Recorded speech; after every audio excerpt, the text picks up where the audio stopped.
Hey everybody, welcome back to the channel. Making the move to St. Pete is a huge decision and can be kind of overwhelming. On top of that, you might have heard some concerning things that us Floridians deal with, like hurricanes, the heat, and housing costs rising. I've been in Florida my entire life, and I've helped many people like you answer these questions that come up over time and really just uncover some of the myths that St. Petersburg has. So stick with me here as we bust some of the biggest myths and lies that people believe about moving to St. Petersburg, Florida, and what it's actually like to live here. If you're new, welcome. My name is Jeffrey Clark, and I create videos to help people see what life is like in St. Petersburg. As a realtor, my team and I have helped over 40 families last year relocate to St. Petersburg, and I'm here to help you make that decision as well. So today we're going to bust some of the biggest myths and lies that people believe about moving to St. Petersburg, Florida. Don't forget to hit the subscribe button and the like button, and comment below if you have other video topics you'd like to cover us in the future. Without further ado, let's get started. All right, myth number one is killer heat and hurricanes. So first up, let's talk about the weather. There are a lot of misconceptions about what it's actually like here in St. Petersburg. For example, a lot of people think that the heat is often just completely unbearable year round and that hurricanes destroy homes every year, but that's not the full picture. So let's start with the heat and the humidity. Yes, it's Florida, so St. Pete can get hot and summers can definitely feel humid, and this is just typical of Florida. So St. Pete is no exception here. Some days the humidity can be overwhelming and you might not want to leave the house. That said, many people love the heat and the humidity, or at the very least would prefer it to freezing cold, shivering winters with ice on the roads. And that's just going to come down to personal preference. With some people, it's not a big deal, but for other people it is. So it's just something for you to be aware of when moving here. But you should know it's not like an end of the world apocalypse-like scenario where you can't even move around in St. Petersburg without burning to a crisp. The great thing about living on the Gulf also when it comes to heat is there are plenty of ways to cool off. We have 35 miles of beautiful white sand beaches here and clear blue water. The beach is like the perfect place to escape the heat when it starts getting too hot in those summer months. While the humidity can feel intense in some of those days, it's often not as unbearable as some people make it out to be. The average temperature in St. Pete varies throughout the year, ranging from 59 to 89 degrees on average. Our hottest month is usually August, where it does get pretty hot, but the city doesn't experience that constant heat all year. In fact, just a few weeks ago, we had the highs in the low 50s, and even some days dipped into the low 40s. It was pretty cold for those of us who are Florida born and raised, definitely. You saw much less flip-flops out on the road. Right now, the temperature is a comfortable 74 degrees. It's sunny, blue skies, and gorgeous water, what I would personally call perfect weather. So it can definitely get chilly here for a little while, usually just lasting a few weeks, maybe 1 or 2 months at most. From January to April, the temperatures hover in the mid 70s. May through August, these temperatures in the mid to high 80s, definitely some days where it's in the high 90s. And St. Pete in general is known for its sunny skies, and most days the heat is totally bearable, especially with all the modern amenities like AC inside your home and your car. So don't let anyone convince you that it's miserable here. It's truly not. It's just a tropical paradise, and if the tropical weather vibe is not something you're interested in, then that's totally fine, but it is not unbearable. If anything, for me and many others, it's more desirable than the alternative.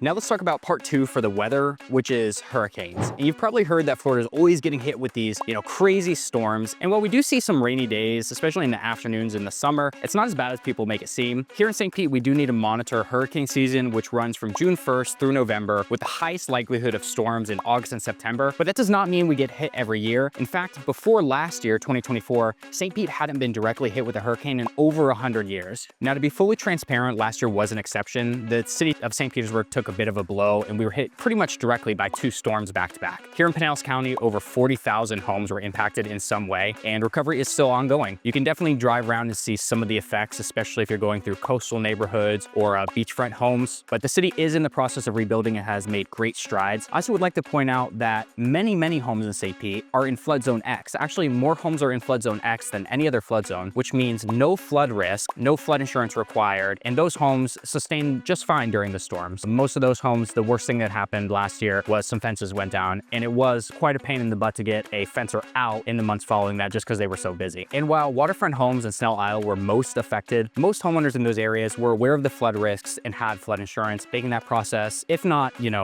good, a little easier at the very least. The reality is that hurricanes aren't something we face every summer, but it is important to be aware of the potential risks and prepare for emergencies. But don't let fear of hurricanes overshadow the overall experience of living here. St. Pete is still a wonderful place to live with a lot to offer, and with the right precautions in place, you can enjoy the sunshine and the beauty of the city year round. And one last factor to consider when you're thinking about hurricanes is that pretty much no matter where you live, you need to be aware of some natural phenomenon. We all saw recently on the West Coast, California experiencing some fires. We know places in in the Northeast experience blizzards. We know that other areas experience storms as well, or things like tornadoes or earthquakes. So it's just something where as long as you're living on Mother Earth, you got to deal with Mother Earth. And here in St. Petersburg, last year we had that experience firsthand, but again, first time in over 100 years. So for our second misconception, a lot of people think St. Petersburg is just a quaint, sleepy beach town with not much going on, but that truly could not be farther from the truth. St. Pete is a vibrant, dynamic city brimming with culture, amazing food, and pretty much endless things to do. From the downtown art scene and annual festivals to the lively nightlife, you really never run out of excitement here. There's truly something for everyone, whether into outdoor events like kayaking out by the pier or walking at any of our parks. There's truly something for everyone, whether you're into outdoor events like farmers market or enjoying the waterfronts. Locals aren't exaggerating when they say there's always something to do. You can easily find new events or experiences at any time in this wonderful city.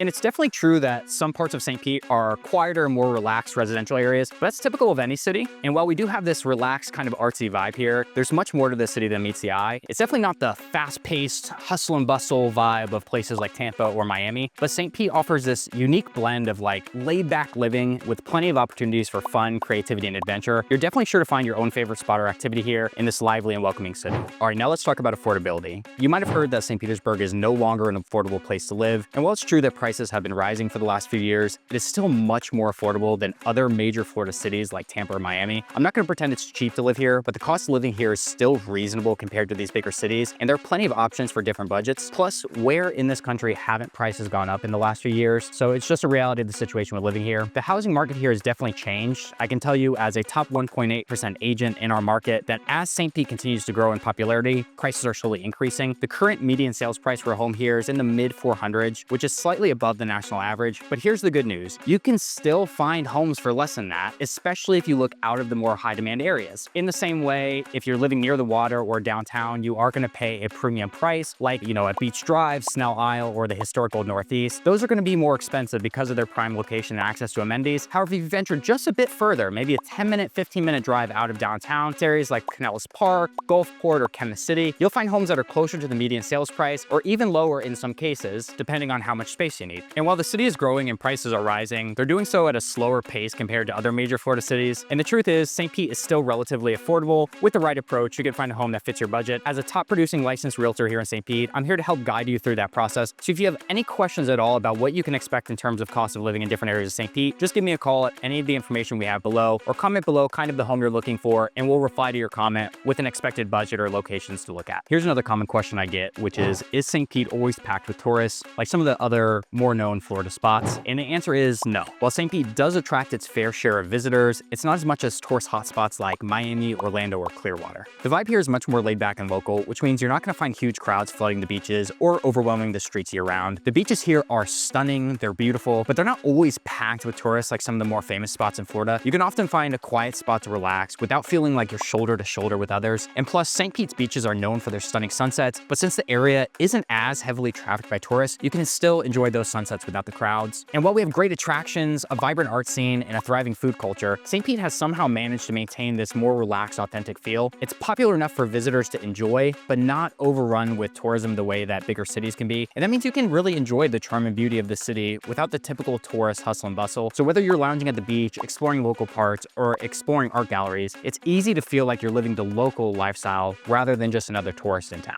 Here's another question I get asked all the time, and that's, is traffic as bad in St. Pete as it is in some of these other cities? And the short answer is no. Definitely rush hour can get busy, but it's nothing like the gridlock you'd experience in cities like Miami or Tampa. The layout of the city itself, combined with its manageable size, really helps keep traffic flow relatively smooth. So if you're used to the chaos of big city traffic, you'll likely find that driving in St. Pete can be much more relaxed. That being said though, like anywhere, there are certain times where things can get a bit congested. Definitely between 8 to 9 a.m. and 5 to 6 p.m., you'll notice some slowdowns, particularly during those rush hour times. So if you're leaving work or commuting around those times, it's something to definitely keep in mind. But the good news is that the city is spread out enough that it doesn't feel like you're constantly stuck in traffic. Plus, St. Pete's infrastructure is designed to handle its growth without overwhelming the roads, so we've got plenty of space to grow as it stands. Now, if you're commuting to nearby cities like Tampa or Clearwater for work, you could definitely expect a bit more traffic. Your drive could take anywhere from 30 to 45 minutes, or even as bad as an hour. Especially if you're going to Tampa, one accident on that bridge shuts that entire road down for a while. And so it's just something to keep in mind. But for the most part, the traffic here is manageable and far, far less congested than what you'll find in larger urban areas. Of course, traffic is unavoidable when you're headed to the beach on a Saturday or visiting the morning markets on the weekend, but overall St. Pete is much less affected by the kind of heavy congestion that makes other bigger cities feel more chaotic. It's definitely a more relaxed experience, and you definitely get to enjoy the convenience of an easier commute if you live in St. Petersburg. So there you have it, the 5 biggest misconceptions about moving to St. Petersburg, Florida. If you think St. Petersburg might be the right place for you, my team and I would love to connect with you. Of course, no place is perfect, but I hope this helps you get a clear picture of what life is really like here. My phone number is below. You can also find our information in the description. It'll also be pinned in the comments. Give us a call. We're available anytime to help you make the right decision for yourself. And if you enjoyed this video, give it a thumbs up and drop your thoughts or questions in the comments below. Also, don't forget to subscribe for more tips and insights about living in St. Petersburg, Florida. Until next time, thank you for watching, and I'll see you in the next one.